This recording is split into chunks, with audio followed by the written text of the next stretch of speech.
Sharma, the project lead, architect and energy efficient building expert. Mr. Malik Said, project officer, EEB SAP. Mr. Kushik Malik, project advisor, All India Institute of Local Self-Government. पहले तो आप अपने खुद के लिए 1-2 साल तैयार कीजिए अपने डिपार्टमेंट का, आपके पास जितने भी आप काम देते हैं। बाद में आप अदर गवर्नमेंट्स, स्टेट गवर्नमेंट्स को भी अपनी कंसल्टेंसी दे सकते हैं, जैसे इंडियन इंस्टीट्यूट ऑफ मैनेजमेंट ने दिया था। 2 तरीके से पैसे कमाए जा सकते हैं। आप 2 कंपनियों को अगर रिलायंस इंडस्ट्रीज जो है वो 10 लाख करोड़ का उसका टर्नओवर था ईयर बिफोर लास्ट। उसने सारा सामान जीरे बेचने से लेकर पेट्रोल नफ्ता सब कुछ बेचा, वैगन से बेचा, शिपमेंट से बेचा, पाइपलाइन से बेचा, तो 10 लाख करोड़ का हुआ। दूसरी एक कंपनी है जो कि TCS है। स्टेशन में बनाए हैं 3-4, हर जगह हम लक्ष्य लेवल पे डिजाइन करते थे और फिर वो सोल्जर इंजीनियर आते हैं, वो मेजर करते हैं। अगर नहीं मिला वो आपको लगवाएंगे वो लगे बराबर हर जगह, कंट्रोल रूम में, टॉयलेट्स में, ठीक है, स्टोर्स में कितनी लाइट होनी चाहिए वो मेजर भी करते हैं। हम सब भी मेजर करते हैं, सब जो बता रहे हैं जो स्क्रीन पे डिस्प्ले वही है कि किस जगह पे कौन सी हमारे I would add to Bashir साहब सेटलमेंट हमने 8 साल पहले, ऐसा नहीं है, हमारा एक बड़ा था पूरा पद्धति बाईपास, उस पर पूरी पोल वॉल उसकी लक्ष्य वो देखनी। देखिए मैं अभी यहाँ पे PTD ऑफिस कॉम्प्लेक्स जो है वहाँ से बोल रहा हूँ। यहाँ पे हमारा ग्रिड स्टेशन भी है, बहुत बड़ी इलेक्ट्रिकल इंस्टॉलेशन है। तो यहाँ पे हमने एक ट्रेनिंग प्रोग्राम मुनक़द किया है। तो ये basically bureau of energy efficiency की एजेंसी है, all India institute of local self government.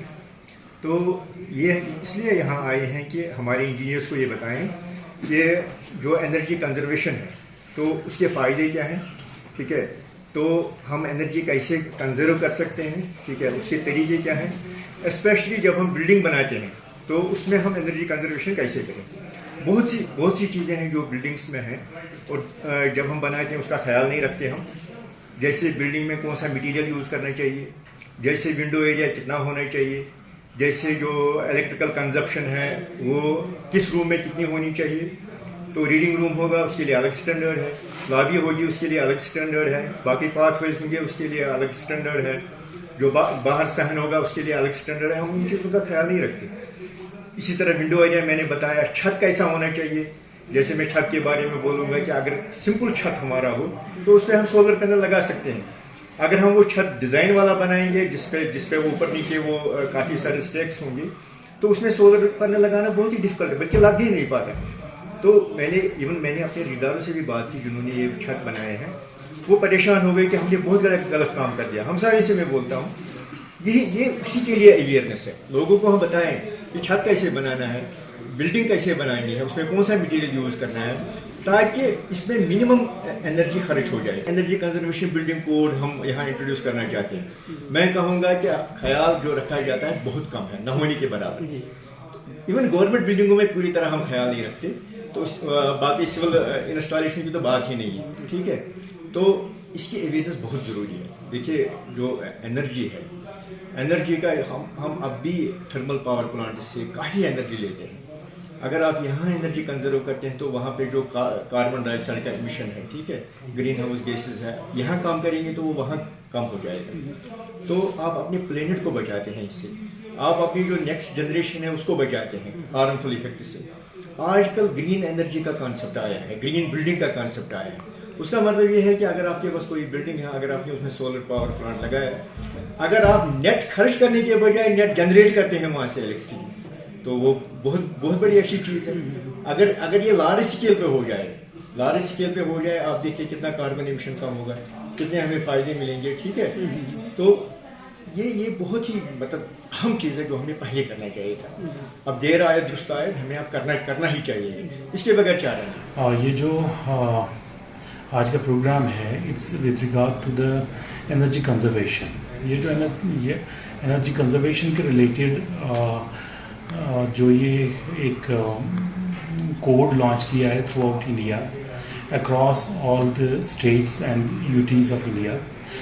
इसमें जैसे कि हमारे पास एनर्जी कंजर्वेशन बिल्डिंग्स बनाने के लिए या जो हम नए कंस्ट्रक्शंस कर रहे हैं, जो ओल्ड कंस्ट्रक्शंस हमारे पास कमर्शियल या रेजिडेंशियल जो बिल्डिंग्स हैं जिनमें एक अच्छी खासी जो है एनर्जी का यूटिलाइजेशन है, उन बिल्डिंग्स को हम लोग एश्योर करें कि ये एनर्जी कंजर्वेशन बिल्डिंग्स हों, ताकि ये बिल्डिंग्स में हमारा ज़्यादा जो है एनर्जी वेस्ट ना हो।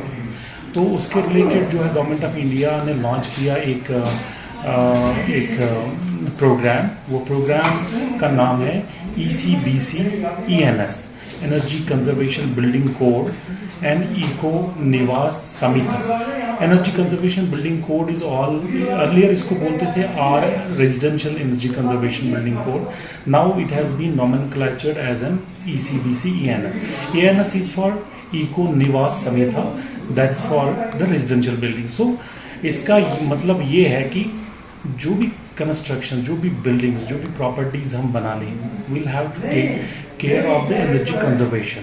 यानी हमारे यहाँ जो बिल्डिंग्स बनती हैं उनमें मैक्सिमम एनर्जी कंजर्वेशन हो, एनर्जी ज़ाया ना हो, उनको इस तरीके से हम लोग डिज़ाइन करें। अब हमारे पास जो स्टेक होल्डर्स हैं अक्रॉस द कंट्री और across the UT of Jammu and Kashmir, चूँकि आपको मालूम है कि एनर्जी का बहुत चैलेंज है, we are now energy starved and we are using the most of the energy. So ये एनर्जी के मुख्तलिफ तरीके हम लोग अब इस्तेमाल करते हैं, जैसे नॉन कन्वेंशनल एनर्जी की तरफ हम आ रहे हैं। We are trying our level best कि किसी भी तरीके से जो है हम एनर्जी यूटिलाइज करें।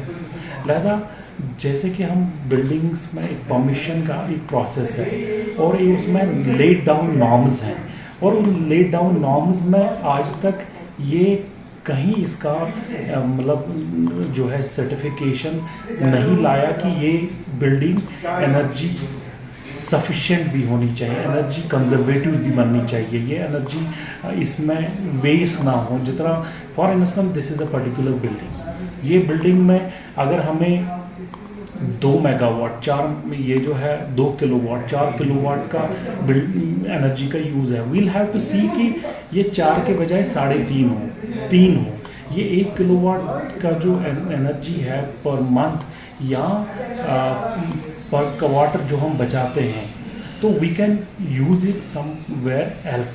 So I am Manisha Sharma. I am representing All India Institute of Local Self Government.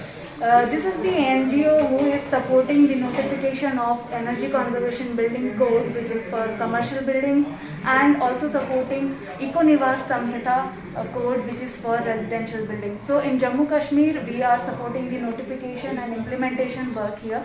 And right now we have drafted all the codes, and it has been put in front of Principal Secretary. And after the approval, it will soon it will get notified in the state, and all the upcoming buildings which will be coming under the scope of these codes will have to get mandatorily comply with energy efficiency measures. So hope to see energy efficiency measures to be incorporated in the UT of Jammu and Kashmir. Opportunity to welcome the guest of honors who will be arriving soon. That is Mr. Bashir Ahmed, Secretary Technical JKPDD, and if possible the Principal Secretaries of HGPD and JKPDD will be joining us, and also the Additional Secretary of HGPD. And Eco Niwas Samhita as a design intervention for upcoming commercial building and residential buildings to harness the energy saving potential in buildings. With a view to assist ECBC implementation and also to implement ENS,